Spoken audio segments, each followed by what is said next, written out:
اسلام کے نام لیوا منہج سلف کے ماننے والے، اس کا دعویٰ کرنے والے، ان کے اخلاقیات تو دیکھیں، ان کی صبح و شام تو دیکھیں، ذرا ان کے گھروں کا حال تو اٹھائیں۔ تقاضا یہی کر رہا ہے اللہ کا کلام اور نبی کا اسوہ۔ پہلے جو میں نے آپ کے سامنے آیت دوشے گزار کی، آئیے اس کی طرف آ جاتا ہوں۔ قل ان کنتم تحبون اللہ، اے نبی کہہ دیجئے اگر تم اللہ سے محبت کرتے ہو فاتبعونی، میری تابعداری کرو۔ کیا کرو؟ میری اطاعت اپنے آپ پر لازم و ملزوم جانو۔ یحببکم اللہ ویغفر لکم ذنوبکم، تاکہ اللہ بھی تم سے محبت کرے، اللہ کے یہاں تمہارا مقام بن جائے، اللہ کے یہاں تمہاری کچھ حیثیت بن جائے۔ اور کیا ہو؟ صرف اللہ تم سے محبت نہیں کرے گا، ساتھ ہی ساتھ یغفر لکم ذنوبکم، اللہ تعالیٰ تمہارے گناہوں کو معاف فرما دے گا۔ جو غلطیاں بھول چوک کر عمدن قصدن تم سے ہوتی ہے وہ بھی معاف کر دی جائے۔ دیکھو اللہ کی رحمت کی وسعت تو دیکھو۔ تقاضا کیا ہے؟ صرف دو ہی تقاضے ہیں، ایک اللہ کو مانا جائے اور نبی کی اتباع کی جائے۔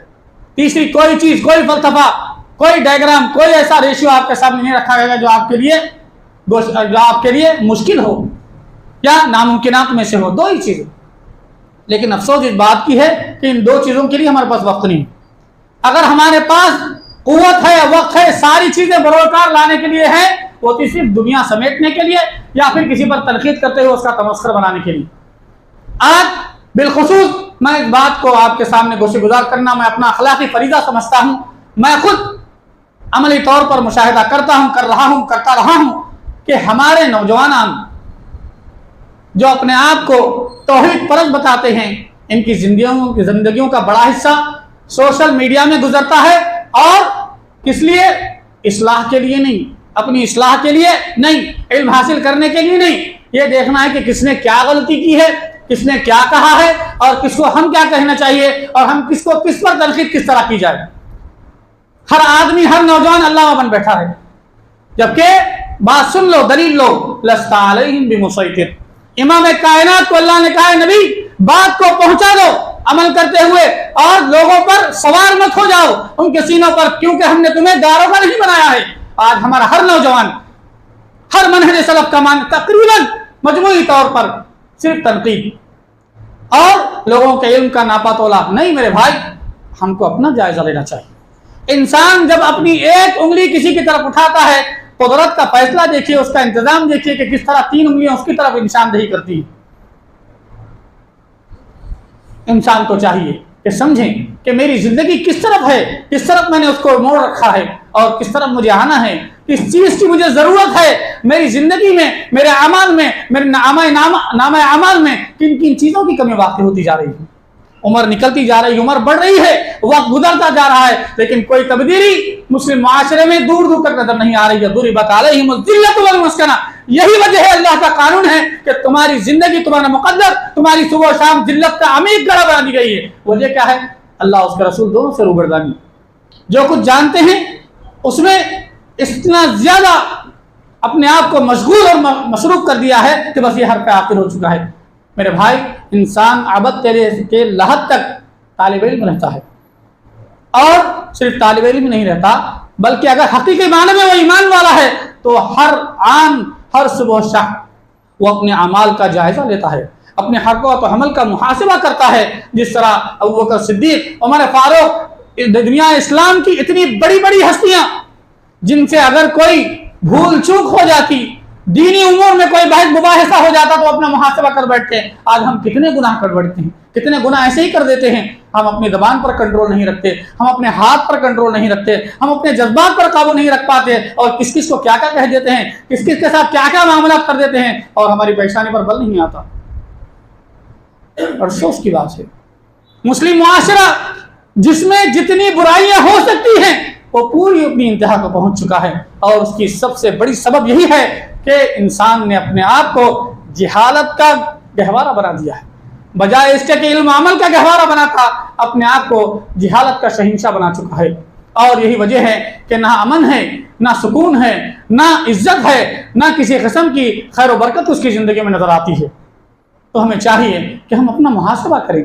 آئیے ایک اور جو میں نے آپ کے گوشے گزار ابتدا میں کیا، متفق الحدیث کہ انسان کو اپنی زندگی گزارنے کے لیے چاہے وہ اخلاقیات کا معاملہ ہو اور معاملات داری کا معاملہ ہو یا عفو درگزر کا معاملہ ہو یا پھر علم کا معاملہ ہو، معیار و پیمانہ شعار و وتیرہ کس چیز کو بنائے؟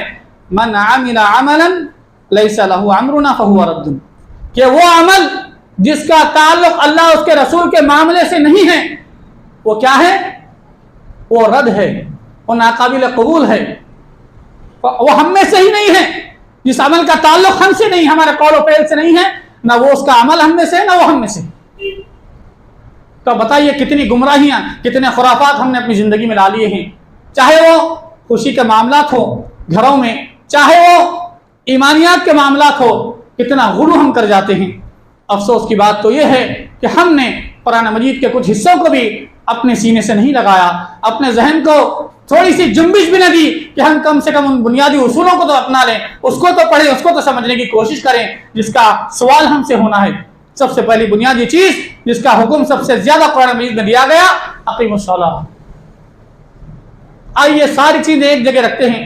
کلمہ توحید کے ماننے والے ہمارے کتنے گھرانے ایسے ہیں بشمول میرے گھر کے کہ ہم صبح صادق ہوتے ہی جب مؤذن کہتا ہے حی علی الصلاۃ، مؤذن کہتا ہے حی علی الفلاح، کتنے لوگ ہیں کہ اپنے بستروں کو چھوڑ کر اپنی نیندوں کو قربان کرتے ہوئے اللہ کی رضا کے لیے مساجد کو آباد کرتے ہیں۔ میرے بھائی افسوس کی بات ہے، اللہ کی رحمت، اس کی مدد، اس کی نصرت، خیر و برکت ہماری زندگیوں میں کیسے آئے گی؟ یہ اسلامی معاشرہ ہے، اور ایک اسلامی معاشرہ وہ بھی تھا کہ صحابہ اکرام ایسے صحابی بھی ہیں جو نابینا ہیں، جن کو اتنی فکر ہے نماز کی کہ اس بارے میں آتے ہیں دل بے چین کر دیتا ہے، اللہ کے رسول سے پوچھتے ہیں اللہ کے رسول میں کافی دور دراز سے نماز کے لیے آتا ہوں آپ کی امامت میں نماز ادا کرنے کے لیے، مجھے رعایت دے دیں کہ فجر میں کافی اندھیرا ہوتا ہے اور میں نہیں آ پاتا ہوں۔ تو آپ نے فرمایا چلو رخصت ہے، جاؤ گھر میں ادا کر لو۔ امام کائنات کا یہ جواب دینا اللہ کے پاس سے حکم آ جاتا ہے کہ نبی انہیں بلائیے۔ عبداللہ ابن مکتوم جو نابینا صحابی ہیں بلایا جاتا ہے، کہتے ہیں کہ عبداللہ ابن مکتوم کیا تمہارے گھر تک اذان کی آواز پہنچتی ہے؟ افسوس در افسوس میرے گھرانوں میں ہمارے گھرانوں میں ایک نہیں دسوں مساجد کی آوازیں گونجتی ہیں، آواز آتی ہے 5 مرتبہ اور ختم بھی ہو جاتی ہے، نماز شروع ہوتی بھی ہے ختم بھی ہوتی ہے، وعظ و نصیحت کا سلسلہ شروع بھی ہوتا ہے اور پائے تکمیل کو پہنچتا ہے، لیکن ہمارے کانوں تک تھوڑی سی جنبش بھی نہیں پہنچتی، ہمارے دلوں میں تھوڑا خوف خدا بھی پیدا نہیں ہوتا، ہمارے ذہن و قلوب بیدار بھی نہیں ہوتے، نہ اس طرف بیدار ہونا چاہتے ہیں۔ ایک وہ نابینا صحابی بھی دیکھو، کہا کہ عبداللہ کا اذان کی آواز آتی ہے تو تجھے لازم و ملزم مسجد آنا پڑے گا۔ اللہ اکبر، یہ نماز ہے میرے بھائی، جس کا سوال انسان کا اس دنیا سے رخصت ہونا، اس کی آنکھ کا بند ہو جانا، پہلا سوال۔ اللہ کے رسول نے فرمایا کہ یہ نماز ہے، یہ اگر صحیح رہی تو سب چیزیں صحیح رہیں گی، سارے اعمال صحیح رہیں گے۔ اور ہماری نماز کا کیا کہنا، سبحان اللہ ثم سبحان اللہ۔ ہماری نماز ایاک نعبد و ایاک نستعین، 3 قل پر 2 قل پر نماز ختم۔ ایک صحابی وہ بھی ہیں جو نماز شروع کرتے ہیں اتنی طویل نماز پڑھتے ہیں، ایک امام کا کائنات کا امام وہ بھی ہے جو نماز شروع کرتا ہے تو سورہ بقرہ تکمیل کو پہنچ جاتا ہے، آل عمران تکمیل کو پہنچ جاتا ہے، نساء شروع ہو جاتا ہے، اللہ کی رضا کے لیے لگا ہوا ہے، پیر متورم ہو جاتے ہیں اور آنکھوں سے آنسو جاری و ساری رہتے ہیں، اور پھر اس سے جب پوچھا جاتا ہے کہ کائنات کے امام آپ کے تو اگلے پچھلے سارے گناہ معاف کر دیے ہیں، کیا وجہ ہے کہ پھر آپ اپنے آپ کو اتنی مشقت میں ڈالتے ہیں؟ تو آپ فرماتے ہیں کیا میں اس کے بدلے میں اپنے رب کا شکر گزار بندہ نہ بنوں؟ دیکھیے یہ کوشش، دیکھیے ہمارا حال کیا ہوگا۔ سورہ بقرہ تو دور کی بات، آج بتلائیں خدا را ہماری سورہ فاتحہ بھی صحیح نہیں، کوئی 40 کے عشرے کو پہنچ چکا ہے، کوئی 60 کے عشرے کو پہنچ چکا ہے، ذرا خدا را اس کے سورہ فاتحہ سنیے۔ ایک مرتبہ مجھے اتفاق ہوا کہ ایک صاحب نماز پڑھ رہے تھے اوپر کی منزل میں، انہوں نے عشاء کی نماز پڑھی، تقریباً 17 غلطیاں انہوں نے سورہ فاتحہ میں کی۔ تعجب کریں گے آیتیں 6-7 ہی 17 غلطیاں کیسے ہوئی؟ ایک بھی آیت کا تلفظ صحیح نہیں، اتنا اس کی تلاوت کا انہوں نے جنازہ نکالا۔ بڑا افسوس ہوا کہ اتنا بڑا آدمی شعور کو پہنچ چکا ہے اور اسلامی لبادہ اوڑے ہوئے، اس کو اتنی توفیق بھی نہیں ہے کہ اپنی نماز صحیح کر لے۔ تقریباً 25 سے 30 کے عشرے کو پہنچ چکا ہے لیکن اس کی سورہ فاتحہ صحیح نہیں ہے۔ ہم کیا کامیاب ہوں گے میرے بھائی، کیا انقلاب لائیں گے، کیا ہمارے گھر صحیح ہوں گے جب اپنی ذات کی اصلاح نہیں ہوئی 30 سال 25 سال میں؟ کیا ہم امت کی سدھار کا سبب بنیں گے؟ تو بڑے افسوس کی بات ہے۔ آئیے ایک اور صورت آپ کے سامنے رکھتے ہوئے اپنی بات کو سمیٹ لوں۔ آئیے علم کی فضیلت اس وجہ سے بھی اپنی جگہ آیا ہے، مسلم ہے کہ یہ ایسی چیز ہے کہ جب علم آیا تو تمام قسم کی جہالتیں، فسق و فسور، فساد، ہر چیز بدعملی، ہر چیز کو امن میں تبدیل کر دیا اور دنیا کو روشن کر دیا، انسان کو عزت بخشی۔ اور یہی نہیں، معاشرے میں جن طبقوں کو ذلت کی نگاہ سے دیکھا جاتا، نیچی نگاہ سے دیکھا جاتا تھا، گرا کر دیکھا جاتا تھا، یہ اسلام ہی ہے، یہ قرآن ہی اللہ کا کلام ہے جس نے انہیں مقام و مرتبہ عطا کیا۔ اور کوئی مذاہب یہ چیلنج نہیں کر سکتا کہ جو مقام عورتوں کو اللہ کی کتاب نے اور اللہ کے اسلام دین نے دیا، کوئی اور مذہب اس کو نہیں دے سکتا تھا۔ قیامت کی صبح تک اس کی بھرپائی نہیں کر سکتا تھا اگر اسلام نہ آتا۔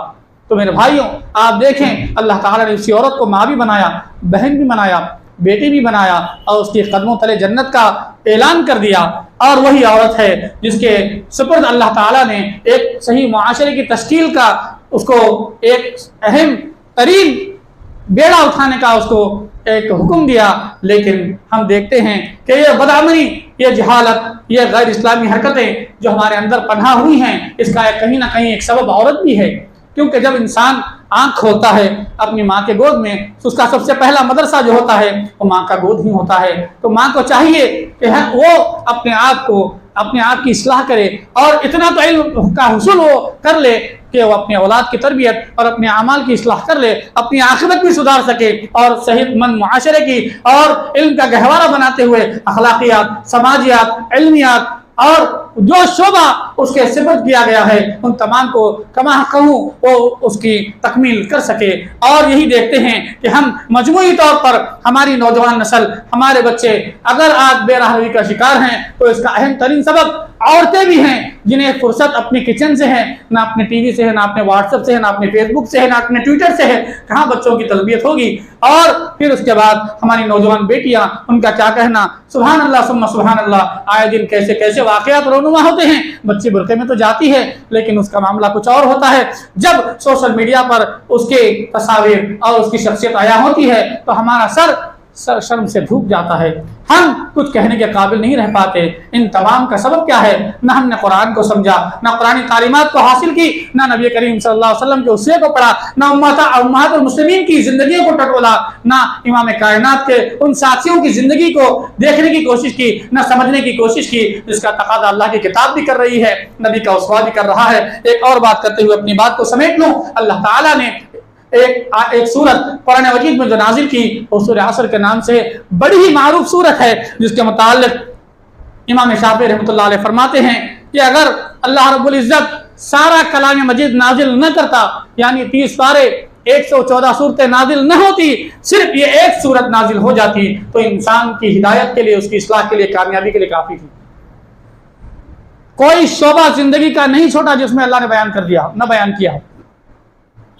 بسم اللہ الرحمن الرحیم، والعصر ان الانسان لفی خسر الا الذین آمنوا وعملوا الصالحات وتواصوا بالحق وتواصوا بالصبر۔ قسم ہے زمانے کی، اللہ تعالیٰ قسم کھا رہا ہے زمانے کی۔ زمانہ کون ہے؟ زمانے کو برا نہ کہو، زمانہ میں ہوں۔ اللہ نے کہا وقت کون ہے؟ اللہ رب العالمین۔ ان الانسان، ساری انسانیت نقصان میں ہے، خسارے میں ہے، گھاٹے میں ہے، سوائے کس کے؟ الا الذین، سوائے ان کے آمنوا وعملوا الصالحات۔ آج کی پورے خطبے کا ماحصل یہی ہے کہ اسلامی معاشرہ اور اسلام، موجودہ مسلم معاشرہ اور اسلام تقاضا کیا کر رہا ہے معاشرے سے؟ اسلام آمنوا وعملوا الصالحات، ایمان لاؤ، عمل صالح کرو۔ ایمان اور عمل صالح آ گیا تو کسی اور چیز کے لیے ضرورت ہے؟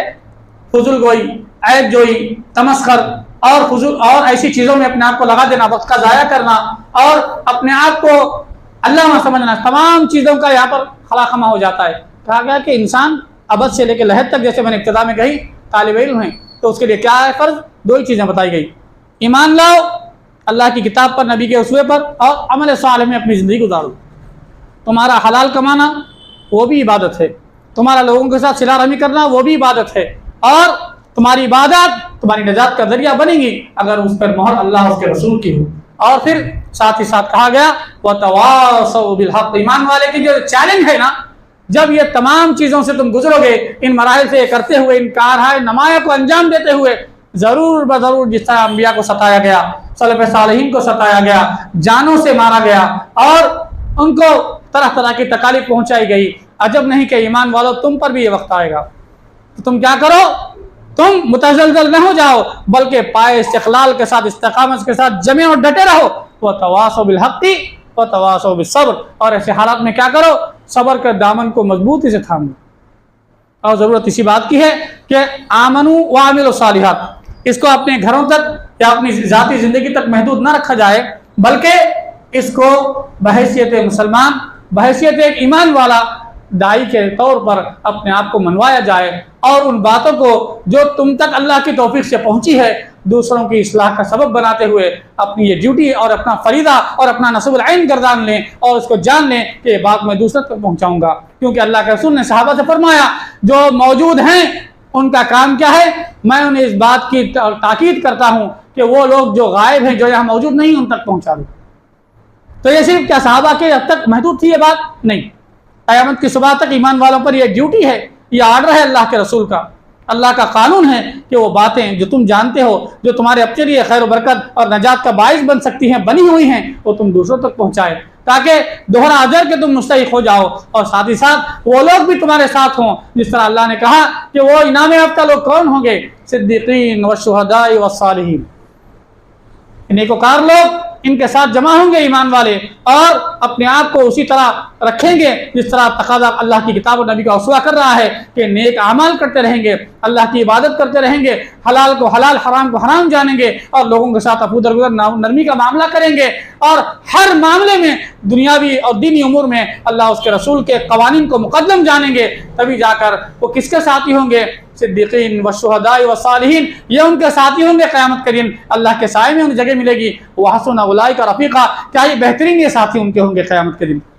اللہ رب العالمین سے دعا ہے کہ جو باتیں کہی گئی ہیں مجھ کو اور تمام سننے والوں کو اس پر عمل کرنے والا بنا دے، ہمارے اعمال کی اصلاح فرما دے، اور جو کچھ گناہ ہم سے اب تک سرزد ہوئے ہیں اس کا اللہ تعالیٰ ہمارے اعمال نیکوکار اعمال کے ذریعے اس کا خما فرما دے، اور اپنی رحمت کا سایہ جلوہ فکن رکھے۔ اللہ تعالیٰ ہمیں تا دم آخر اسلام پر استقامت کے ساتھ قائم و دائم رکھے، اور دین کا داعی بن کر زندگی گزارنے والا بنائے، دین کا خوب قائم کرنے کا جذبہ ہمارے اندر پیدا فرمائے، اور حکمت کے ساتھ دین کی تعلیمات دوسروں تک پہنچانے والا بنا دے، اپنے گھروں کی اصلاح کرنے والا بنا دے، اور ساتھ ہی ساتھ سب سے پہلے اپنی اصلاح کرنے والا، اپنی ذات کا جائزہ لیتے ہوئے اپنی اصلاح کرتے ہوئے اور دوسروں کی طرف اپنی توجہ کو گامزن کرنے والا بنا دے، اور حسب استطاعت قوانین خداوندی پر اور امام کائنات کے اسوے پر عمل کرنے والا، اس پر کھرا کھرا اترنے والا بنا دے، ایسے اعمال سے بچائے جو ذلت کا گڑھا بن سکتی ہے، اور ایسے اعمال کرنے کی توفیق حتی المقدور اللہ ہمیں عطا فرمائے جس کے ذریعے دنیا و آخرت کی کامیابی سرخرویت ہمارا مقدر بن سکتی ہے۔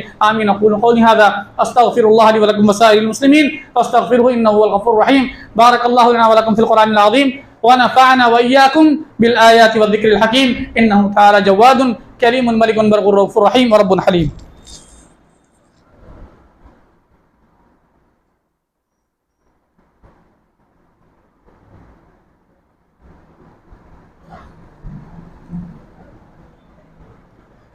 إن الحمد لله لك الحمد حمدا كثيرا طيبا مباركا، ونشهد أن لا إله إلا الله وحده لا شريك له، ونشهد أن محمدا عبده ورسوله۔ أعوذ بالله من الشيطان الرجيم، بسم الله الرحمن الرحيم۔ إن الله وملائكته يصلون على النبي يا أيها الذين آمنوا صلوا عليه وسلموا تسليما، اللهم صل على محمد وعلى آل محمد كما صليت على إبراهيم وعلى آل إبراهيم إنك حميد مجيد، اللهم بارك على محمد وعلى آل محمد كما باركت على إبراهيم وعلى آل إبراهيم إنك حميد مجيد، اللهم أرنا الحق حقا وارزقنا اتباعه، وأرنا الباطل باطلا وارزقنا اجتنابه۔ إن الله يأمر بالعدل والإحسان وإيتاء ذي القربى وينهى عن الفحشاء والمنكر والبغي يعظكم لعلكم تذكرون، اذكروا الله يذكركم وادعوه يستجب لكم، ولذكر الله تعالى أعلى وأولى وأعز وأجل وأتم وأحم وأكبر، وأقيموا الصلاة۔